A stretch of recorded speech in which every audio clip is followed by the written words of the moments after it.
Jean Remmer.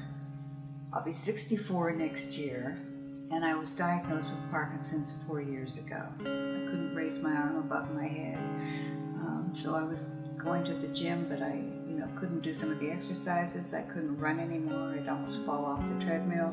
My gait had shortened up. I was having trouble with fine motor skills. My writing, I couldn't even read it anymore. I couldn't do up buttons. Couldn't really reach around to pull out my zipper, so I had to have help when I was getting dressed. And I often was on the radio, and I noticed that my voice, the volume, was decreasing. It seemed more of an effort to talk. So I had a doctor that I was seeing in Calgary. I was telling him the problems I was having, and he said, I think you have Parkinson's.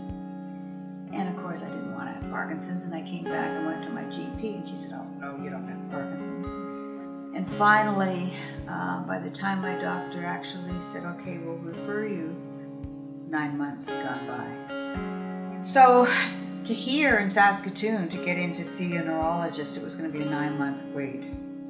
So I phoned the Mayo Clinic in the States, and I got on a waiting list, and they had me in there, December 31st, 2009. And within 1 day, I was diagnosed with Parkinson's. And I had asked at the Mayo Clinic, like, what about exercise after I got the diagnosis? And they said, well, if you're up for it. But it wasn't like, yes, you need to exercise. So in the January, within a couple of weeks of being diagnosed, I started with yoga.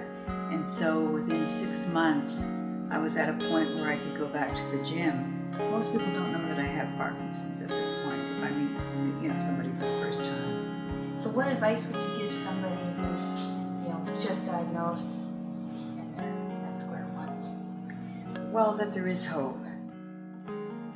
But first of all, take the medications and get yourself into an exercise program. Parkinson's can be aggressive, so we have to be aggressive back. It's like, it's like you're engaged in a battle and you want to win.